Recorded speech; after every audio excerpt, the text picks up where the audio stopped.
Hi friends, இன்னைக்கு நம்ம பார்க்க போறது 6ஆம் வகுப்பு முதல் பருவத்துல இருக்க 2ஆம் இயல் கண்டினியூஷன் தான். திருக்குறள். சரியான விடையை தேர்ந்தெடுத்து எழுதுக. ஃபர்ஸ்ட் கொஸ்டின் பாருங்க. மக்களுக்கு மகிழ்ச்சி தருவது டேஷ். சரியான ஆன்சர் அறிவுடைய மக்கட்பேறு. ஊக்கமின்மை, அறிவுடைய மக்கட்பேறு, வன்சொல், சிறியது. ஒருவருக்கு சிறந்த அணி என்னன்னு கேட்டிருக்காங்க.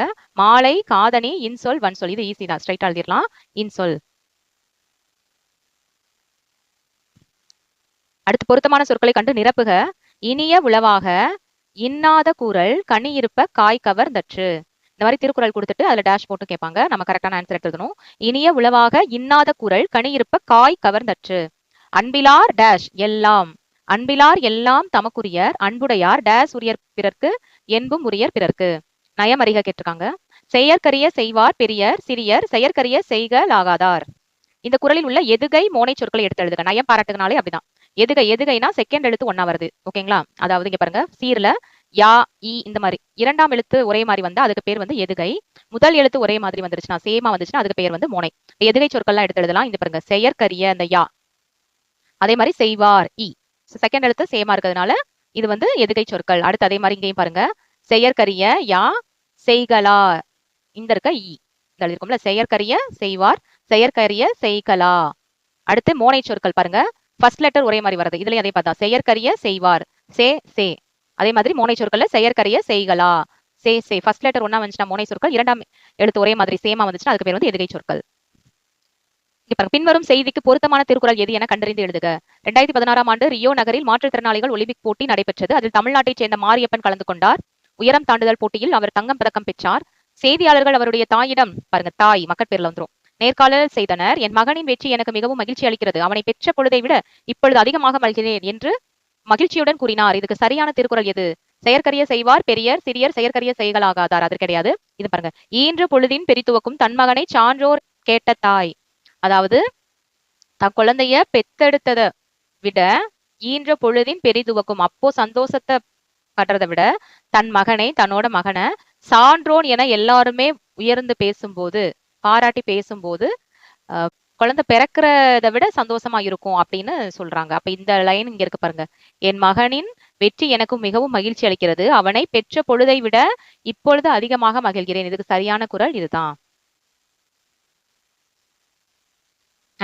அடுத்து பாருங்க, உயிருள்ள உடல் எது?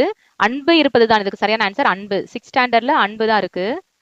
அந்த லெசன் அன்புடைமையில வருதுனால அன்பு இருப்பதுதான் உயிருள்ள உடல். அன்பு இல்லாதது வேறு எலும்பும் தோளும் தான். எழுத்துக்களுக்கு தொடக்கமாக அமைவது எது? அகரமே. அகரமே எழுத்துக்களுக்கு தொடக்கமாக அமைகிறது. அன்பிலார் அன்புடையார் செயல்கள் யாவை? அன்பு இல்லாதார் எல்லா பொருளும் தனக்கே என்பார்கள். அன்பு உடையவர்கள் தம் உடம்பும், ஒன்வர்ல கேட்பாங்க டேஷ், தம் உடம்பும் பிறர்க்கே என்பார்கள். ஓகே, தம் உடம்பும், கை கால் உடம்புன்னு கேட்பாங்க. ஆன்சர் வந்து உடம்புன்னு எடுத்து எழுதுங்க. பெரியோர் யார் சிறியோர் யார்? முடியாத செயல்களையும் முடித்து காட்டுபவர் பெரியோர், முடியாது என்பவர் சிறியவர். ஒருவருக்கு மிகச் சிறந்த அணிகலன்கள். இது ரொம்ப இம்பார்ட்டன்ட் கொஸ்டின். இங்க பாருங்க, பணிவும் இன்சொல்லும்.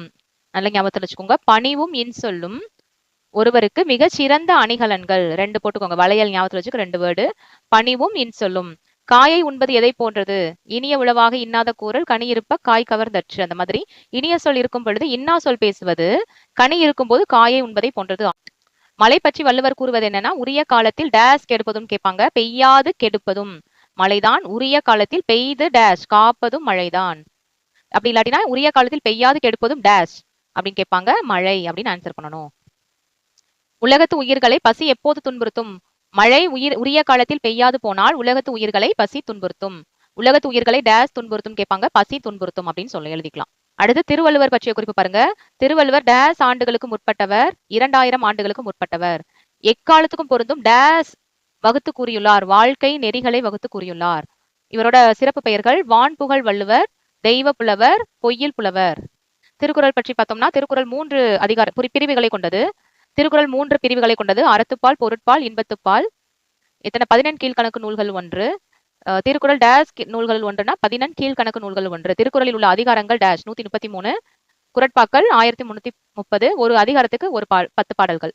திருக்குறளில் இல்லாததும் இல்லை சொல்லாததும் இல்லை என்னும் வகையில் சிறந்து விளங்குகிறது. ஆனா தமிழ் என்ற வேர்டு வந்து திருக்குறள் இல்ல, அதை ஞாபகத்தில் வச்சுக்கோங்க. தமிழ் என்ற வேர்டை அவர் யூஸ் பண்ணிருக்க மாட்டாரு. திருக்குறளுக்கு வழங்கும் பெயர்கள்னா உலக பொதுமறை, வாயுரை வாழ்த்து. 100க்கும் மேற்பட்ட மொழிகளில் திருக்குறள் மொழிபெயர்க்கப்பட்டுள்ளது.